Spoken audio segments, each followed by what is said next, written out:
Year 2017 की बात है जब मैं इलिनॉय के एक छोटे से रूरल टाउन में शिफ्ट हुई।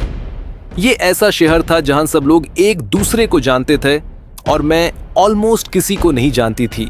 मैं अर्ली 20s में थी, सिंगल और नेचुरली इंट्रोवर्ट। और जब आप एक ऐसे टाउन में रहते हो जहां मेजॉरिटी लोग रिटायर्ड हों तो लोनलीनेस और भी हैवी हो जाती है। मुझे बिल्कुल अंदाजा नहीं था कि कनेक्शंस बनाने की एक छोटी सी कोशिश मेरी जिंदगी का सबसे खौफनाक एक्सपीरियंस बन जाएगी। मेरी एक फ्रेंड थी, लेट्स कॉल हर क्लारा। उसने मुझे एक ओल्डर कपल से इंट्रोड्यूस करवाया जो डॉग सिटर ढूंढ रहे थे। उसका कहना था कि इस तरह मुझे लोग मिलेंगे और ऑनेस्टली मुझे थोड़े पैसे भी चाहिए थे। हम उनके घर मिले। घर एक 1970s ब्रिक रांच स्टाइल हाउस था, बहुत आउटडेटेड और कुछ जगहों से लिटरली फॉलिंग अपार्ट। लेकिन मैं अबैंडन्ड हाउसेस एक्सप्लोर करती रहती थी तो मुझे ज्यादा अजीब नहीं लगा। डॉग्स बहुत स्वीट थे, मगर वो कपल कुछ ऑफ सा फील हो रहा था। वो फ्रेंडली लग रहे थे लेकिन बात करते वक्त आई कांटेक्ट के बजाय मुझे हेड टू टो स्कैन कर रहे थे, जैसे मेरी पर्सनैलिटी नहीं मेरी वैल्यू जज कर रहे हों। हाउस टूर के दौरान वो कोई एक्सप्लेनेशन नहीं देते थे, बस डोर ओपन करते, मुझे देखने देते और फिर बैंड कर देते। उनका एक साइड बिजनेस भी था, फायर आर्म्स का, और cameras everywhere. Outside hallways, living room, kitchen, office, garage, even kitchen table के ऊपर भी। उनका कहना था ये इंश्योरेंस के लिए है। मैंने खुद को कन्विंस कर लिया। कुछ दिन बाद वो वेकेशन पे चले गए और मैं अकेली रह गई। मैं वर्क फ्रॉम होम करती थी, इसलिए ऑफिस में अपना सेटअप बना लिया। वहां एक मॉनिटर था जिसमें पूरी प्रॉपर्टी के कैमरा फीड्स चल रही थी। स्ट्रेंजली ये मुझे थोड़ा सेफ फील करवा रहा था। घर के पीछे वुड्स थे और डॉग्स के लिए डॉगी डोर। फर्स्ट नाइट बिल्कुल नॉर्मल थी। Second night things changed. Driveway वाला कैमरा अचानक ऑफलाइन हो गया। रूरल एरिया है, वाईफाई इश्यूज कॉमन होते हैं, ये सोचकर मैंने इग्नोर किया, लेकिन फिर भी चेक करने गई। जैसे ही बैक डोर की तरफ गई, डॉग्स एकदम उठे और डॉगी डोर से बाहर भाग गए, बर्किंग लाइक क्रेजी।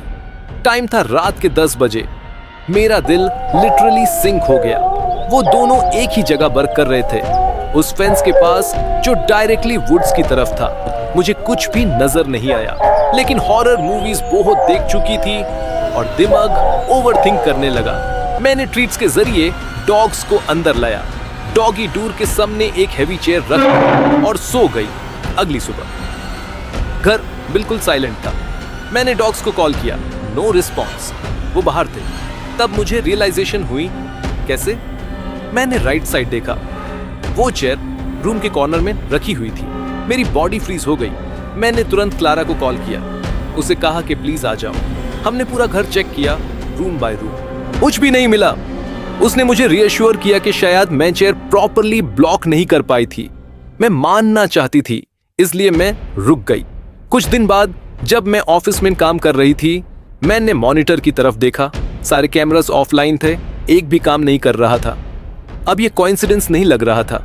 रात के करीब मिडनाइट डॉग्स फिर से उठे और डॉगी डोर की तरफ भागे, और फिर बैक रूम से एक हैवी थंप की आवाज। मैंने बेड साइड से नाइफ उठा ली।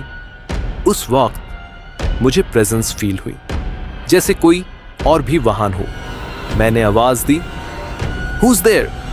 2 बजे रात वाइफ का मैसेज आया, don't worry about the cameras, you are safe. मैंने सेफ्टी का तो जिक्र भी नहीं किया था।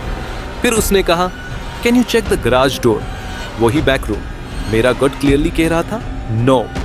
मैंने डोर धीरे से अनलॉक किया। गराज बिल्कुल अंधेरा था। 2 कदम आके मेरा फोन लाइट हुआ और उस फेंट लाइट में मैंने देखा एक आर्म जो वॉल से लगा हुआ था। फाइट और फ्लाइट किक्ड इन। मैं भागी, डोर स्लैम किया, कीज उठाए। जैसे ही कर स्टार्ट की, गराज डोर ऊपर उठने लगा। हेडलाइट्स ने गराज को लाइट किया। एक ग्रोन मैन बॉक्स के पीछे स्क्वाटिंग पोजीशन में था, वॉचिंग। वो कभी गए ही नहीं थे, वो पूरा वक्त नजर रख रहे थे। डॉग्स मुझे वार्न कर रहे थे, मैं जिंदा हूं, सेफ हूं। लेकिन ये सोच के मैं कितनी करीब थी, वो फीलिंग कभी नहीं जाती।